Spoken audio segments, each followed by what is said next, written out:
Hello guys, welcome to my channel. आज हम देखने जा रहे हैं लिटिल वुमेन का एपिसोड नंबर 7। एपिसोड के स्टार्ट में हम देखते हैं जैसे ही इनक्यूंग गेट को खोलती है, इंजू अपने आप को ब्लेम कर रही होती है कि अगर मैं उस पैसे के पीछे नहीं भागी होती तो आज आंट का हाल ये नहीं हुआ होता। काश वो ऑर्किड में घर पे ना लाई होती। तभी वहाँ पे डॉयल भी आ जाता है और उसको देख के इंजू बेहोश हो जाती है और इनक्यूंग तभी देखती है वहाँ पे एक ब्लू ऑर्किड पड़ा हुआ होता है।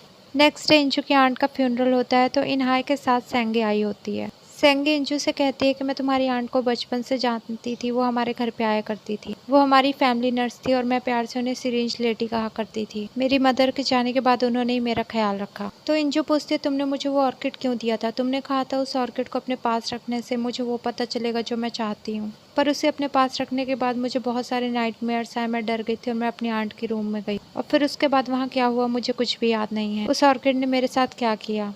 तो सेंगे कहती है जब मेरी माँ की मौत हुई थी तब मुझे समझ नहीं आ रहा था मैं क्या करूँ, मैं पूरी तरह से टूट गई थी। तब तुम्हारी आंट मेरे पास आई थी और उन्होंने मुझसे कहा था जब तक मैं सब कुछ समझ ना जाऊँ, अपनी फीलिंग को एक्सेप्ट ना कर लूँ, तब तक मुझे उस दरवाजे को बंद करके रखना चाहिए और अपनी लाइफ को अच्छे से जीना चाहिए। और आज मैं भी तुमसे वही बात कहती हूँ, जब तक तुम अपनी फीलिंग्स को एक्सेप्ट ना कर लो तब तक तुम उस दरवाजे को बंद करके रखो और उनके बारे में सोचो मत, अपनी लाइफ ऐसे एंजॉय करो। तो इंजो कहती है ऐसे मैं ये सब एक्सेप्ट नहीं कर सकती जब तक मैं पता ना लगा लूँ कि मेरी आंट की डेथ कैसे हुई, किसने उनको मारा, कैसे उनकी मौत हुई। जब तक मैं ये सब पता ना लगा लूँ मैं शांत नहीं रहूंगी और मैं तब तक तुम पे ट्रस्ट भी नहीं करूंगी। सीन हमारा शिफ्ट होता है और हम देखते हैं आंट हाइसू की वसीयत पढ़ी जा रही होती है। अपना सोल इनहेरिटर बना दिया होता है इनक्यूंग को और उनकी प्रॉपर्टी के अलावा वो काफी ज्यादा कर्जे में थी। तो वो उनके रिलेटिव्स को मिलता है, लेकिन उनके रिलेटिव्स मना कर देते कि हमें कुछ भी नहीं चाहिए, हम बैकआउट करते हैं। कोई भी उनकी प्रॉपर्टी इसलिए नहीं लेना चाहता था क्योंकि प्रॉपर्टी इतनी ज़्यादा नहीं थी जितना ज़्यादा कर्जा था। तो इनक्यूं कहती है ठीक है, उनकी प्रॉपर्टी उनका कर्जा सब मेरे ही ऊपर है, क्योंकि वो भी लास्ट में यही चाहते थे कि ये सब मैं ही लूँ, तो ये सब मेरा ही है। दूसरी तरफ हम देखते हैं डॉल अपनी ऑफिस में जाता है तो इंजू वहाँ पे बैठी हुई होती है और इंजू कहती है तुम्हें पता था उस ऑर्किड की वजह से क्या होने वाला है, इसलिए तुमने मुझे वार्न किया था। तो डॉल कहता है मुझे भी नहीं पता था कि इतना कुछ हो जाएगा, मैं भी तुम्हारे जितना ही शॉक्ड हूँ। तो इंजू उसे इंसिस्ट करती है कि मेरी आंट के हत्यारों का पता लगाओ, उसके बदले में तुम वो सारे के सारे पैसे तुम ही रख लेना। तो डॉल कहता है कि एक हफ्ते में हम सिंगापुर जा रहे हैं और तब तक मैं कल्प्रेट को पकड़ के उससे सजा भी नहीं दिला सकता। तो हमारे बीच जो फिक्स हुआ था जितना जितना पैसा हम दोनों उतना ही उतना रखेंगे। फिर भी इंजू से कहती है कुछ करो, लेकिन डॉल बिल्कुल शांत होता है और वो कहता है सिंगापुर जाने के लिए रेडी हो जाओ। सीन हमारा शिफ्ट होता है और हम देखते हैं इनक्यूंग अपनी आंट की डेथ की वजह से काफ़ी ज़्यादा सैड थी तो इंजू से समझा रही होती है। इनक्यूंग कहती है कि आंट का बिजनेस उनके बच्चे की तरह था, जब उन्होंने देखा होगा कि उनकी कंपनी बिल्कुल बैंकरप्ट हो रही तो उनको कैसा लगा होगा। इनक्यूंग कहती है कि आंट ने मुझे बड़ा किया, उनकी कितनी उम्मीदें रही होंगी मुझसे, लेकिन मैंने कुछ भी पूरा नहीं किया। तो इंजू से समझाती है कि तुम अपनी लाइफ आराम से जियो, अब सारी रिस्पॉन्सिबिलिटीज़ मेरी हैं। सीन शिफ्ट होता है, उसके बाद हम देखते हैं इनक्यूंग को कुछ कीज़ और कुछ कार्ड्स मिलते हैं आंट की वसीयत के हिसाब से। फिर इनक्यूंग अपने रूम में जाती है, अपनी फ़ोटो आंट के साथ देख रही होती है और कुछ कार्ड्स देख रही होती है और वो रोने लगती है। तभी इनक्यूंग के पास इंजू का फ़ोन आ जाता है और वह कहती है कि टीवी ऑन करो। टीवी में ये दिखाया जा रहा था कि उनकी आंट का जो कुक था उन्होंने ही उनकी हत्या की थी और उसके बाद उसने अपने आप को पुलिस के हवाले कर दिया। इनक्यूंग उस कुक का कन्फेशन वीडियो देख रही होती है और उसे यकीन नहीं हो रहा होता कि यह आदमी 2 सालों से आंट का कुक था और वो सिर्फ इसलिए वहाँ पे खाना बना रहा था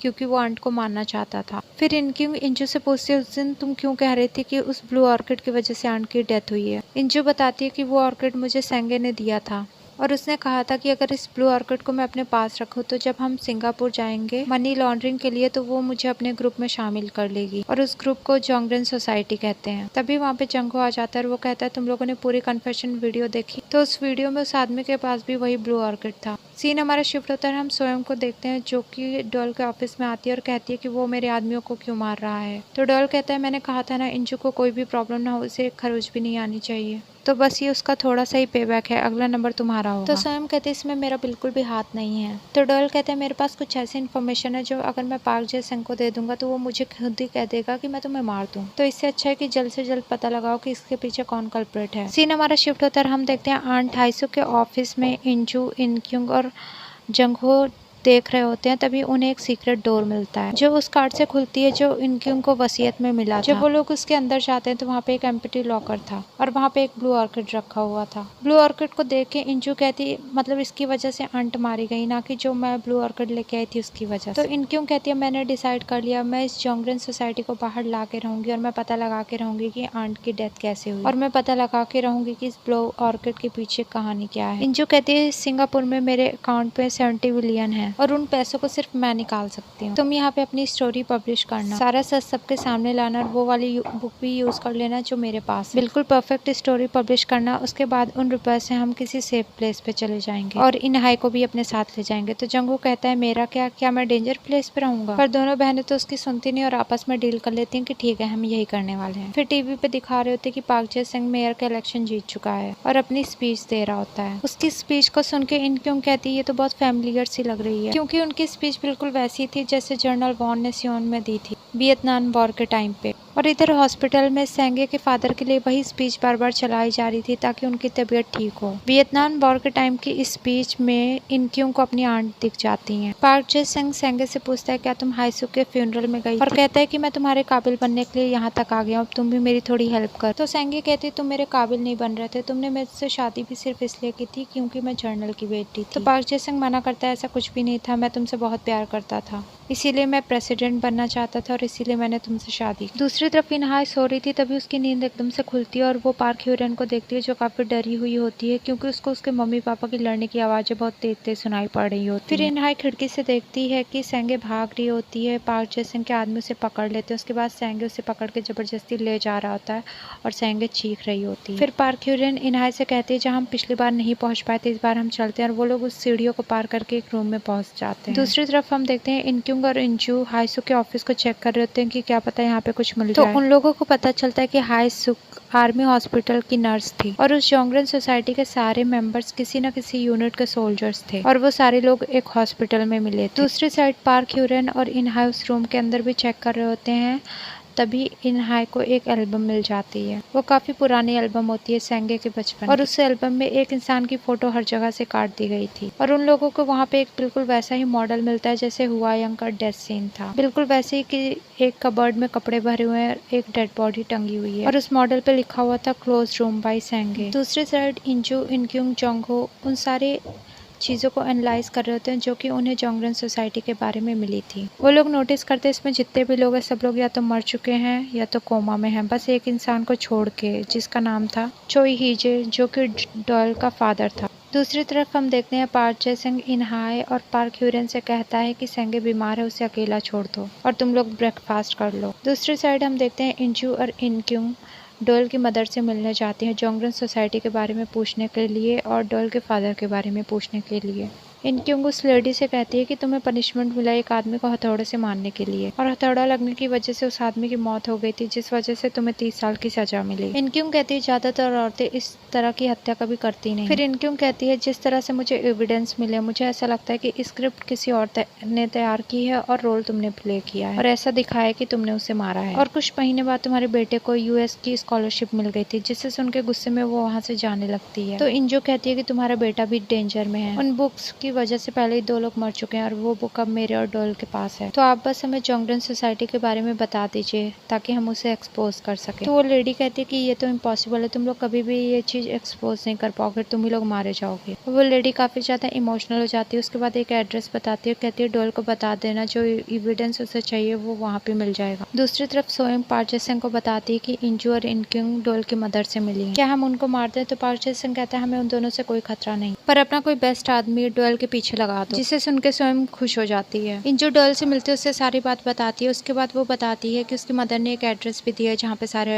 एविडेंस मिलेंगे, जिसे सुनकर डोल शॉक्ड हो जाता है और वो कहता है अब हमारी डील ऑफ हो गई, अब हम एक साथ काम नहीं करेंगे और वो वहाँ से जाने लगता है। इंजू कहती है मेरी आंट ने मरने से पहले बताया था पार्क जे सिंह के फादर का उस क्राइम में इन्वॉल्वमेंट था जिस क्राइम का इल्जाम तुम्हारी माँ भुगत रही और जेल में है। और फिर वो कहती है कि अब हम पार्क जे सिंह से कोई भी निगोशिएशन नहीं रखेंगे और अब हम उसकी सच्चाई बाहर लाएंगे और सब लोगों को दिखा देंगे और वो बुक्स का भी यूज करेंगे इसमें, और उससे तुम भी अपना बदला ले लेना। और वो नोट उसके पॉकेट में रख देती है। तो डॉल कहता है मुझे नहीं पता तुम इतना बदला लेने के पीछे क्यों पड़ी हुई हो, और फिर उसे एक पेन ड्राइव दे देता है और कहता है इसमें काफी इंफॉर्मेशन वाली चीजें तुम्हें मिल जाएंगी, और ये भी कहता है कि इसकी वजह से तुम्हारी जिंदगी अब काफी ज्यादा खतरे में रहने वाली है। तो इंजू कहती है मैं तुम पे ट्रस्ट करती हूँ, अब आगे कुछ भी और देखा जाएगा। फिर हम डॉल को देखते हैं जो उस एड्रेस पे जाता है जो एड्रेस उसकी मदर ने दिया था। जंगलों में एक झोपड़ी थी और फिर वो वहाँ पे अपने फादर से मिलता है, और ये सीन जोंगहो और इनक्यूंग देख रहे होते हैं। दूसरी साइड इनहाय और पार्क ह्यूरन फिर से उसी रूम में जाते हैं और उस मॉडल को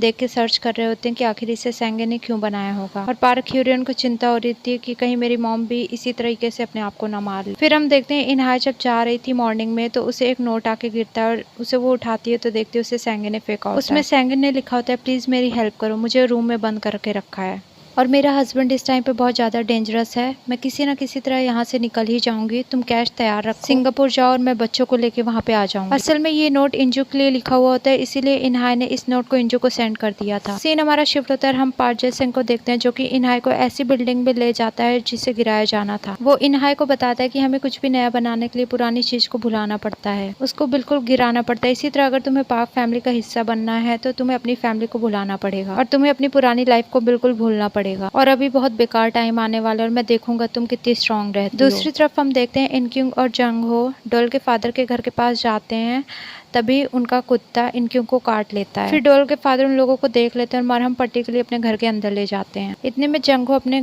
आसपास सब कुछ देख लेता है अपने कैमरे से जो कि उसके चश्मे के अंदर फिर इनक्यूंग जब अपनी आइडेंटिटी उनको बताती है तो डॉल के फादर उन दोनों को वहाँ से भगा देते हैं। दूसरी तरफ हम देखते हैं इंजू इनहाय के स्कूल में घुस जाती है और उसे बता देती है कि अब तुम्हें सिंगापुर जाना होगा और कोई क्वेश्चन मत करना, जैसा मैं कह रही हूँ वैसे ही करते रहो। इनहाय इंजू से कहती है आज तुम्हारा बर्थडे इसलिए मैं तुम्हें एक गिफ्ट दे रही हूँ, और वो डैश कैम फुटेज इंजू को गिफ्ट कर देती है। सीन शिफ्ट होता है, इंजू अपने लिए एक ड्रेस परचेस करती है और कहती है गरीबी में ये मेरा लास्ट बर्थडे होगा। दूसरे साइड पार्क जे-सेंग से डॉल कहता है कि आपने मेरे पीछे आदमी क्यों भेजा, कि आपको मुझ पे भरोसा नहीं है। और पार्क जे-सेंग का फिर से ट्रस्ट पाने के लिए वो अपने फादर का एड्रेस पार्क जे-सेंग को दे देता है। पार्क जे-सेंग अपने आदमियों को डॉल के फादर को मारने के लिए भेज देता है, पर डॉल का फादर अपने घर को बम से उड़ा देता है जिससे वो सारे लोग अपने आप ही मर जाते हैं जो इसे मारने आए थे। फिर दिखाते हैं डॉल एक हैमर को जिसकी वजह से उसकी मॉम को जेल हुई थी उसे एक लॉकर में रख देता है। फिर उसके पास एक मैसेज आता है। फिर वो इंजू से मिलने के लिए एक रेस्टोरेंट में जाता है और इंजू कहती है मुझे पता है तुम्हें मेरी ड्रेस पसंद नहीं आ रही होगी, लोगों को नहीं अच्छा लगता लेकिन मुझे अच्छा लगता है।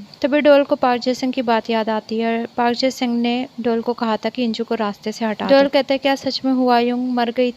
तो इंजू कहती है हाँ मैंने उसकी डेड बॉडी देखी थी। फिर वो उसको एक फोटो दिखाता है और बताता है इंजू कोरिया से अभी एक ऑर्किड फेस्टिवल अटेंड किया है। और इंजू जब उस फोटो को देखती है तो उसके एंकल पे बिल्कुल वैसा ही टैटू होता है जैसे कि हुआयुंग के एंकल पे था, और कहता है कि ये लड़की इंजू बन के घूम रही है, हम पैसे निकाल पाए ना निकाल पाए सिंगापुर में लेकिन ये पैसे जरूर निकाल लेगी। और फिर इंजू सिंगापुर जाने के लिए तैयार हो जाती है और यहीं पे ये एपिसोड एंड हो जाता है। Thanks for watching.